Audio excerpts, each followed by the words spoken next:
youth in the entire state of Andhra Pradesh.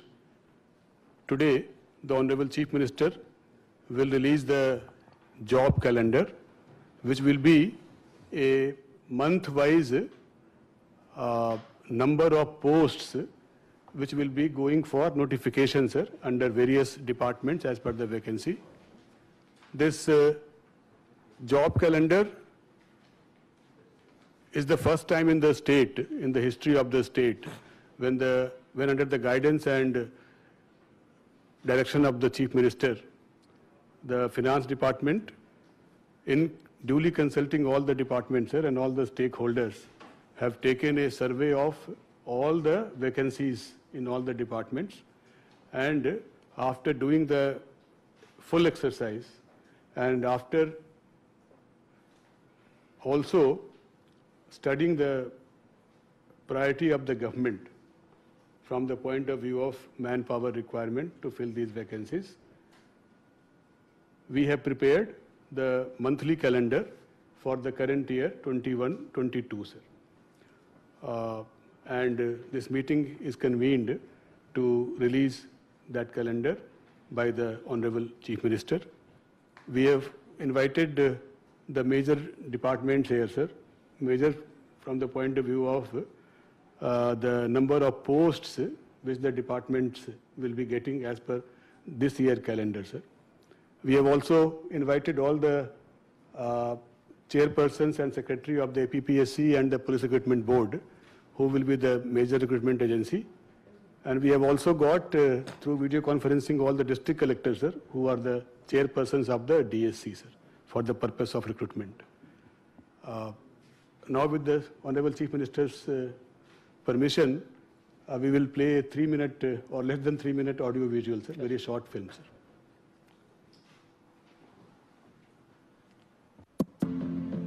ఆ పాదం అడుగుపెట్టిన ప్రతి ప్రాంతపు సమస్యకు పరిష్కారం చూపింది. ఆ చేతి చూపుడు వేలు చూపినంత మేర ప్రతి కష్టం కనుమరుగవుతోంది.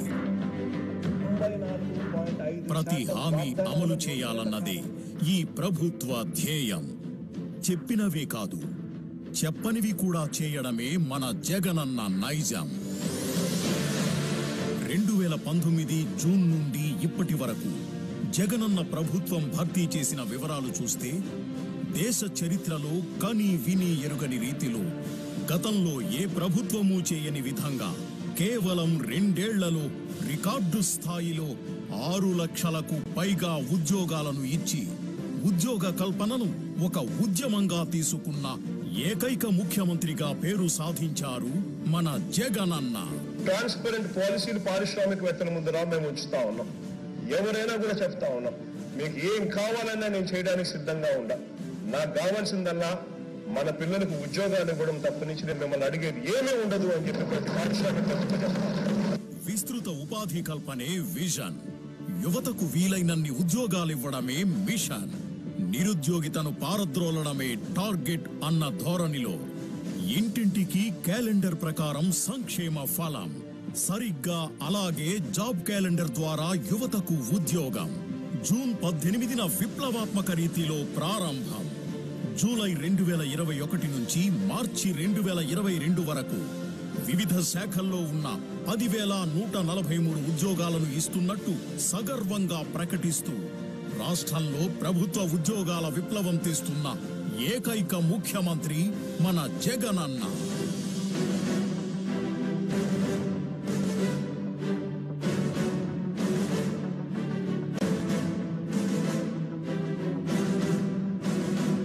Anganwadi, ASHA, community health workers వంటి సుమారు 10,000 రూపాయల జీతం తీసుకునే 7,02,656 మంది ఉద్యోగుల జీతాలను సైతం పెంచి వారి వారి జీవన ప్రమాణాలను మెరుగుపరిచిన ఒకే ఒక్కడు మన జగనన్న.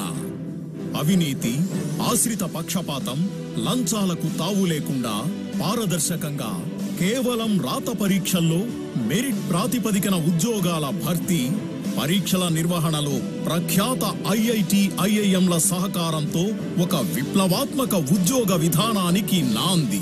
పారిశ్రామికంగా ఊతమిచ్చే పారదర్శక విధానాలను రూపొందించాలని గుర్తించి 75% స్థానికులకే ఉద్యోగాలంటూ చట్టాలను తీర్చిదిద్ది ప్రాంతాల వారీగా స్కిల్ డెవలప్మెంట్ సెంటర్ల లాంటి ఎన్నో నిర్ణయాలతో నిరుద్యోగ సమస్యను రూపుమాపడంలో అహర్నిశలు శ్రమిస్తున్నారు మన Jagananna.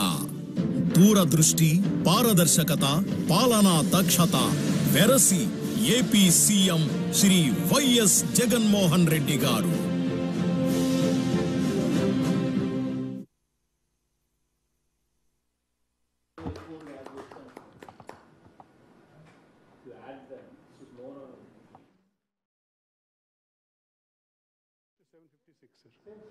Yes, sir. The 7 lakh is the figure for the, yes, sir. Sir. Thank you, sir.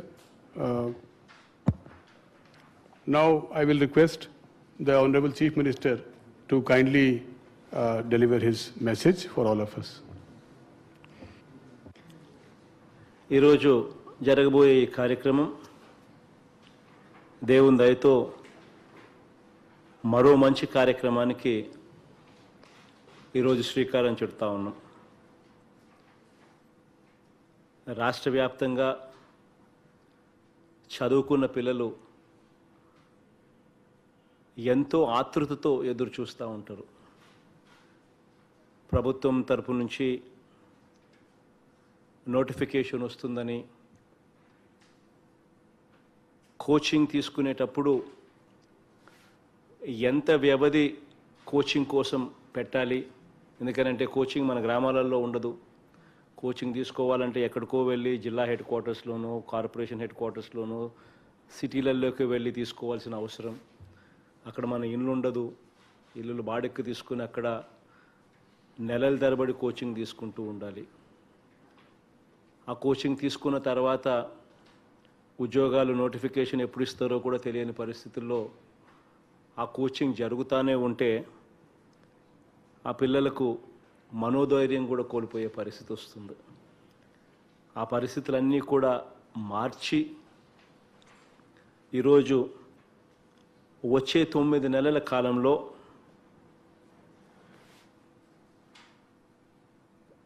July నెల నుంచి మార్చ్ 2022 వరకు ఏ ఉద్యోగాలు నోటిఫికేషన్ ఇవ్వబోతా ఉన్నాము, ఏ నెలలో మనందరి ప్రభుత్వము ఆ నోటిఫికేషన్ ఇవ్వబోతుంది అని చెప్పి జాబ్ క్యాలెండర్గా ఈరోజు విడుదల చేస్తూ ఉన్నాం. ఈ వచ్చే 9 నెలల కాలంలో ఈ ఆర్థిక సంవత్సరంలోనే ఏకంగా 10,143 ఉద్యోగాలు భర్తీ చేయబోతా ఉన్నాం. ఈ ఉద్యోగాలు ఏమిటి, ఏ నెలలో నోటిఫికేషన్ ఇస్తూ ఉన్నాము, ఇటువంటి వివరాలన్నీ కూడా ఈరోజు అన్ని దినపత్రికల్లో కూడా మొదటి పేజీలో అడ్వర్టైజ్మెంట్ ఇచ్చి ఆ ప్రకటన ద్వారా ప్రతి ఒక్కరికి కూడా తెలియజేసే కార్యక్రమం కూడా చేయడం జరిగింది. ఈ క్యాలెండర్ అన్నది ఎందుకింత ఇంపార్టెంట్ ఆస్పెక్టు, ఎందుకింత అవసరము అని అంటే, ఈ క్యాలెండర్ చదువులు పూర్తి చేసుకున్న చెల్లెమ్మలకు, తమ్ముళ్లకు ఈ క్యాలెండరు వాళ్ళ కోసం తీసుకొస్తా ఉన్నాం. ఈ క్యాలెండర్ ఏ ఉద్యోగ నోటిఫికేషన్ ఎప్పుడు వస్తుందో, ఏ నెలలో వస్తుందో అని స్పష్టంగా తెలియచెప్పడం కోసం, క్రిస్టల్ క్లియర్గా చెప్పడం కోసం ఈ క్యాలెండర్ను తీసుకొస్తా ఉన్నాం. ఈ క్యాలెండర్ ద్వారా, ఈ క్యాలెండర్లో బ్యాక్లాగ్ పోస్టుల భర్తీ ఇంతవరకు చేయకుండా వదిలేసిన గత ప్రభుత్వ విధానాలకు భిన్నంగా సామాజిక న్యాయం చేసేందుకు తీసుకొస్తా ఉన్నాం. అది ఎప్పుడు జరుగుతుందో, ఏ నెలలో జరుగుతుందో కూడా చెప్పే కార్యక్రమం ఈ క్యాలెండర్ ద్వారా చేస్తున్నాం. ఈ క్యాలెండర్ అవినీతికి, పక్షపాతానికి, వివక్షకు, లంచాలకు తావు లేకుండా అత్యంత ట్రాన్స్పరెంట్గా, అత్యంత పారదర్శకంగా, ఎలాంటి దళారులు, ఎలాంటి పైరవీలకు, ఎలాంటి రికమెండేషన్లకు కూడా తావు లేకుండా రాత పరీక్షలో ఓన్లీ త్రూ రిటన్ ఎగ్జామ్, రాత పరీక్షలో మెరిట్ ప్రాతిపదికన ఇంటర్వ్యూస్ విధానానికి పూర్తిగా స్వస్తి చెబుతూ మన ప్రభుత్వం ఉద్యోగాలు ఇస్తోంది అని చెప్పటానికి ఈరోజు ఈ క్యాలెండర్ ద్వారా చెప్పడానికి ప్రయత్నం చేస్తా ఉన్నాం.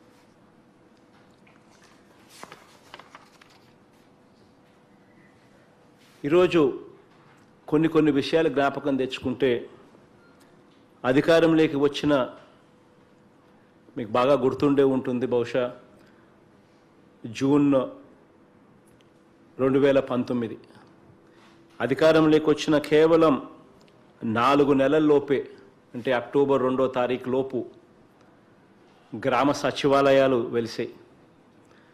ఆ 4 నెలల్లోపే ఏకంగా దేశంలో కూడా ఎక్కడా కూడా ఎప్పుడూ కూడా కని విని ఎరగని విధంగా, మన రాష్ట్రంలో ఎప్పుడు చూడని విధంగా ఏకంగా 1,22,000 శాశ్వత ప్రభుత్వ ఉద్యోగాలు దేవుడి దయతో మీ బిడ్డ చేయగలిగాడు, ఈ కార్యక్రమం కల్పించగలిగాడు. ఈ కార్యక్రమం ఈ సందర్భంగా సగర్వంగా కూడా తెలియజేస్తా ఉన్నా.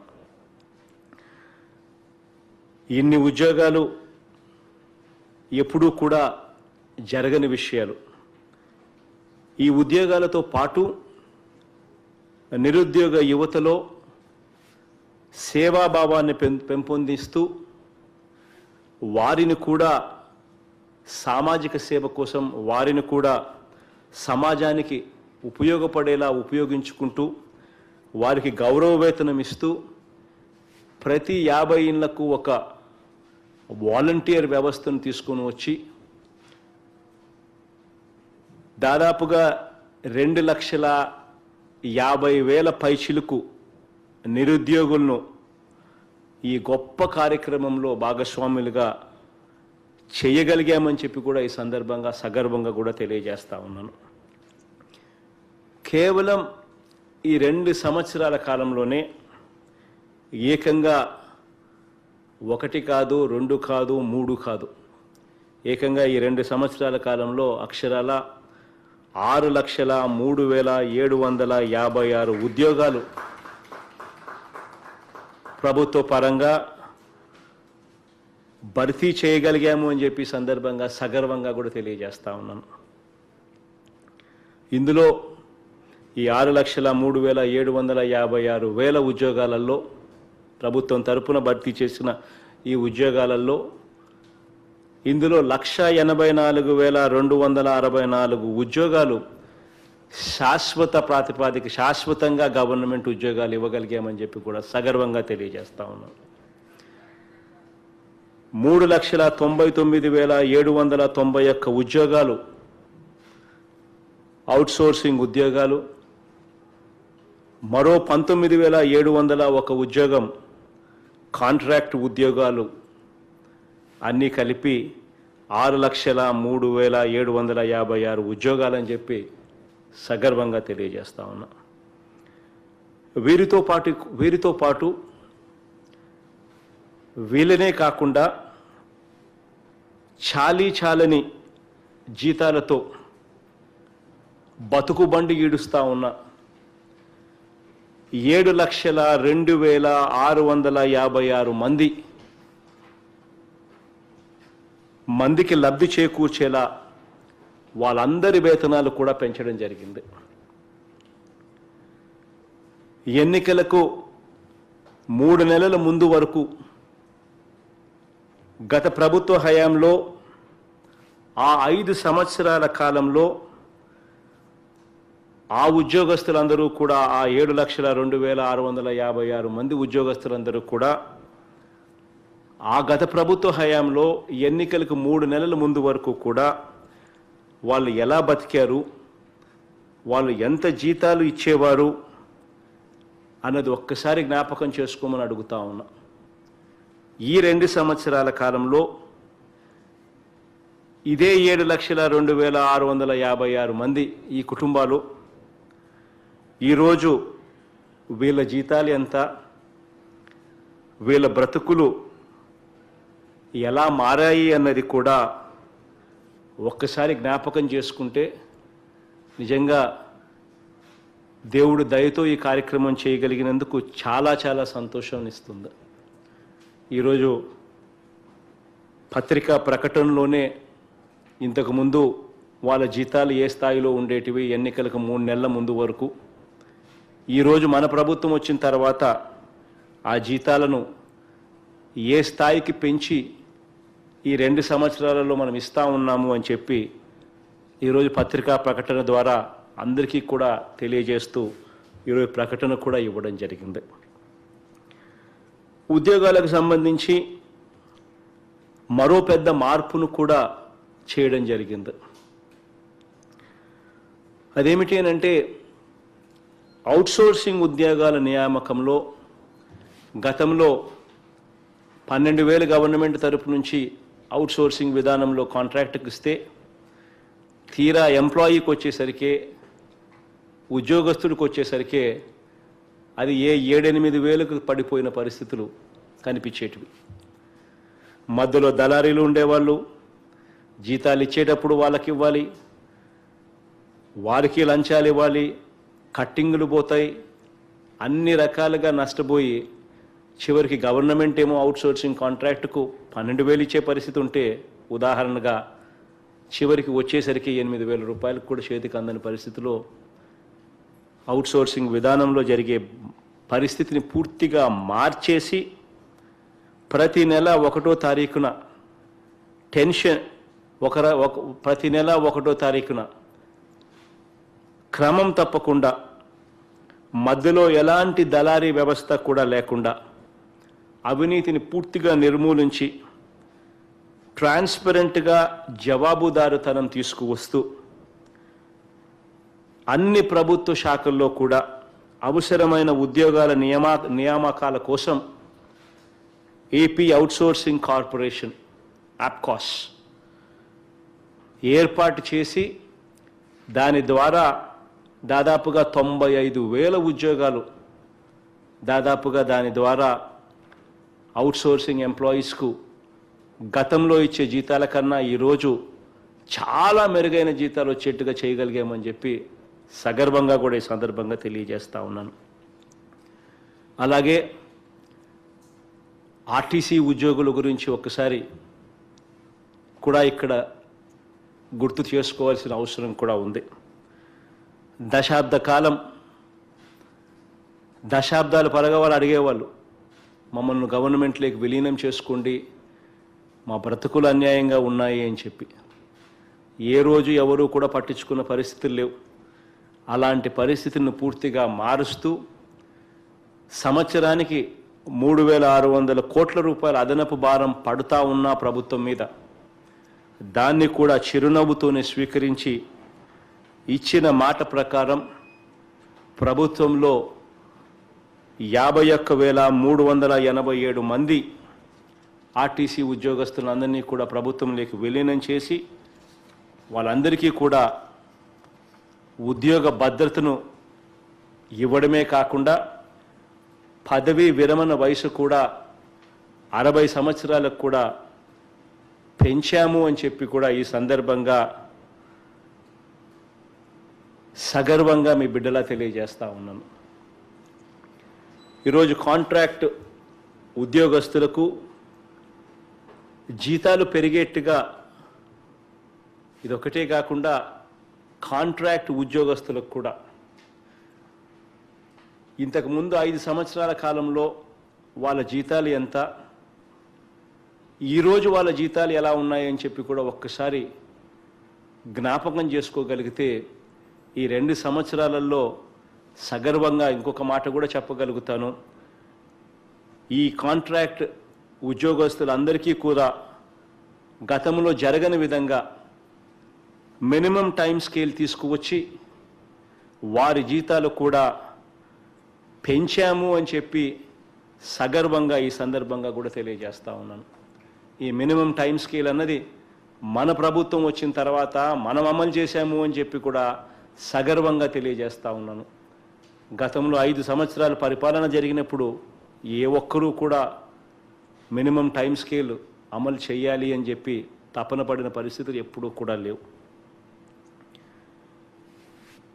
ఈరోజు మనందరి ప్రభుత్వం ఏర్పాటు కాకమునుపు ఏం జరిగిందో, ఆ పరిపాలన ఎలా ఉండేదో అందరికీ కూడా తెలిసిన విషయాలే.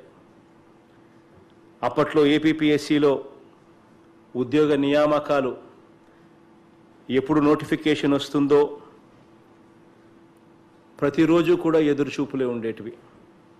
అప్పుడప్పుడు మీడియా లీకులు మాత్రం ఇస్తూ ఉండేవాళ్ళు, అదుగో నోటిఫికేషన్, ఇదిగో నోటిఫికేషన్ అని చెప్పి.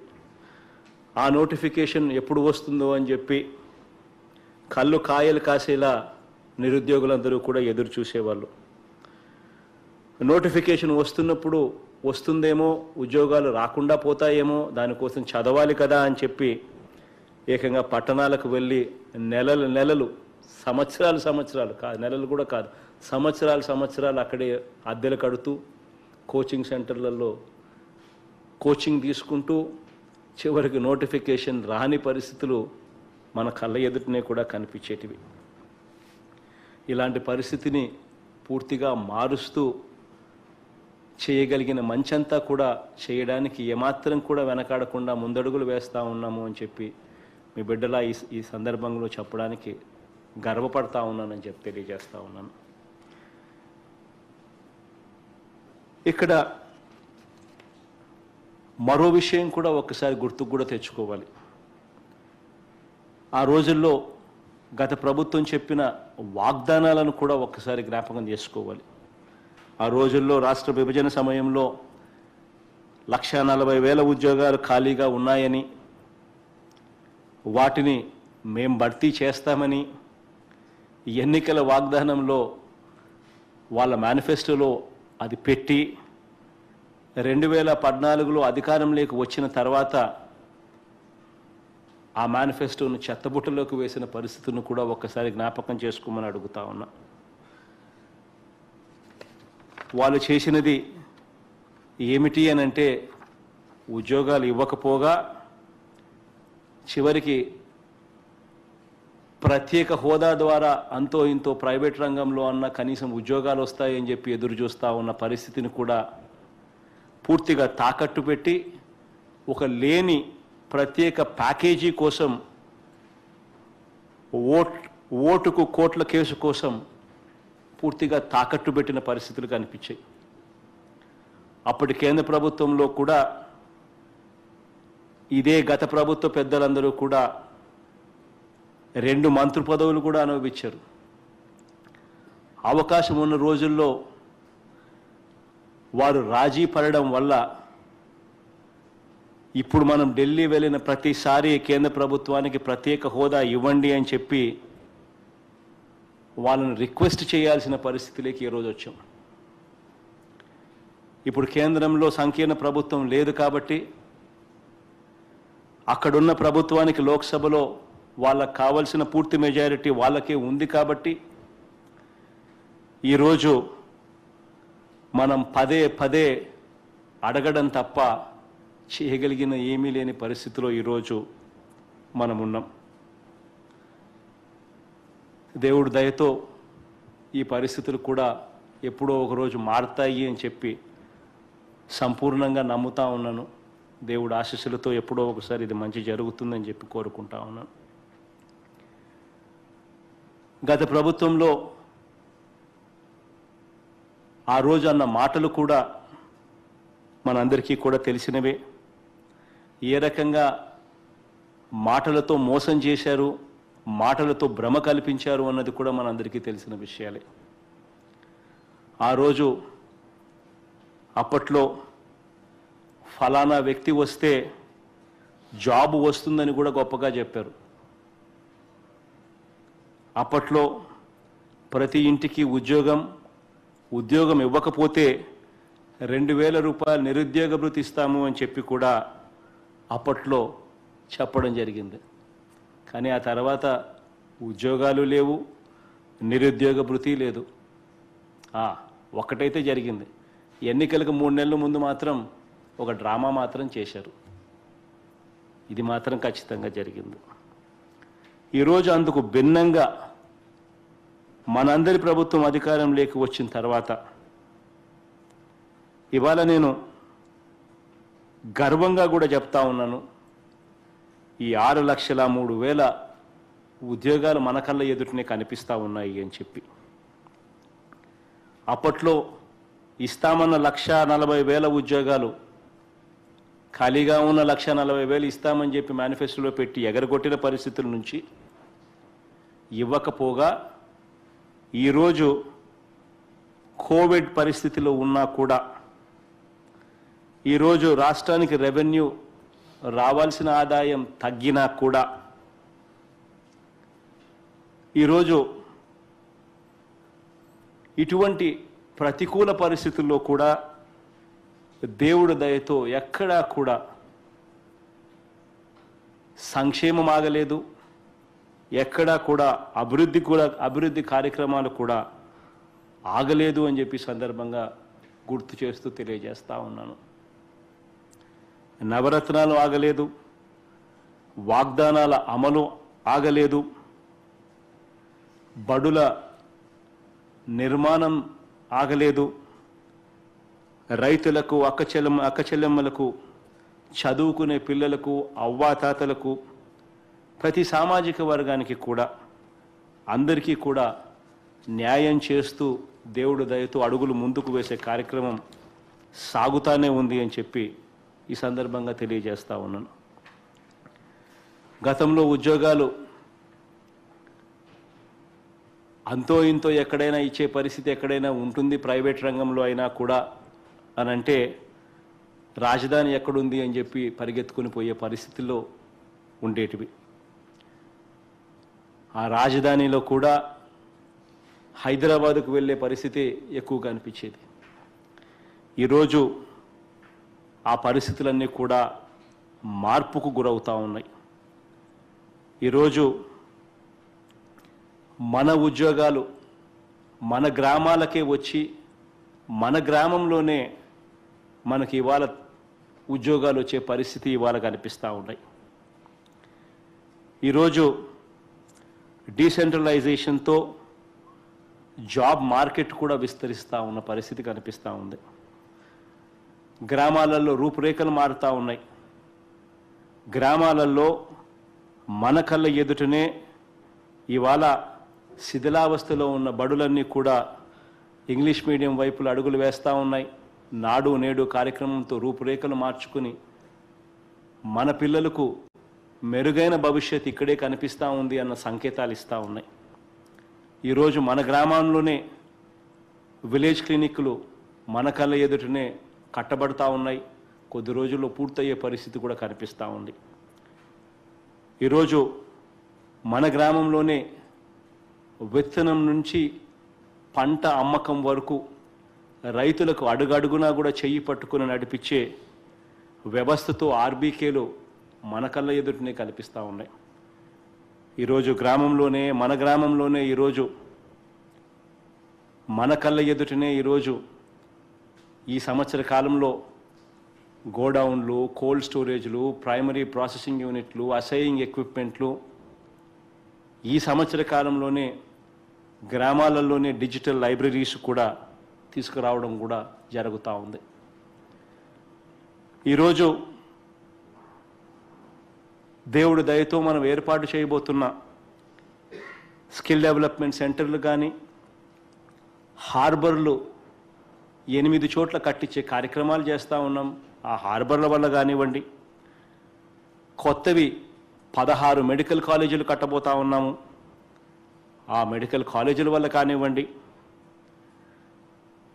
ఆసరా, చేయూత వీటిని లింక్ చేస్తూ Amul, Reliance, Hindustan liver, ITC, Procter and Gamble వీళ్ళందరినీ కూడా ఈ ఆసరా చేయూత స్కీమ్తో లింక్ చేస్తూ వాళ్ళందరినీ కూడా తీసుకురావడం వల్ల కానివ్వండి, ఇవన్నీ కూడా ఉపాధి ఉద్యోగాల విప్లవానికి, ఇవన్నీ కూడా గ్రామ స్థాయిలోనే కూడా ఇవన్నీ కూడా ఒక విప్లవానికి, ఉద్యోగాల విప్లవానికి నాంది పలుకుతాయని చెప్పి ఈ సందర్భంగా సగర్వంగా కూడా తెలియజేస్తూ ఉన్నాను.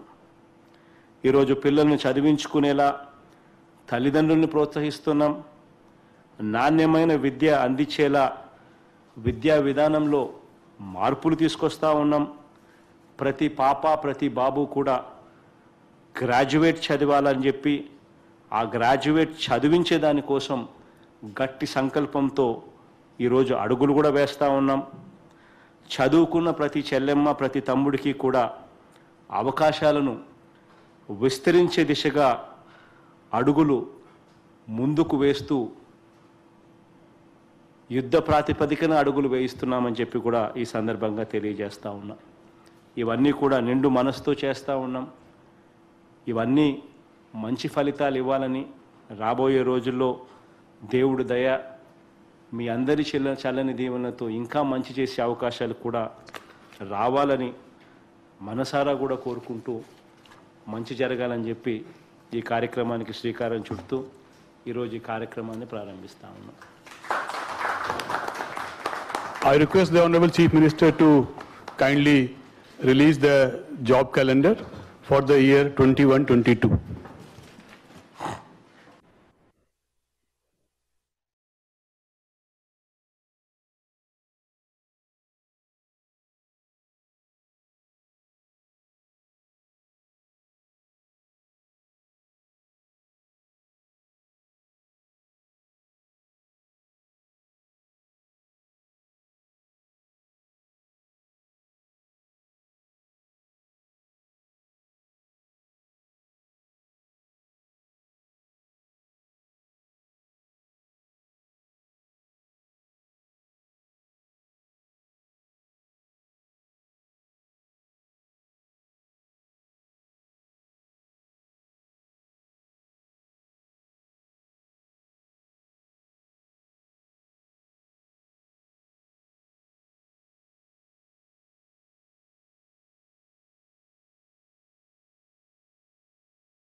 Yes.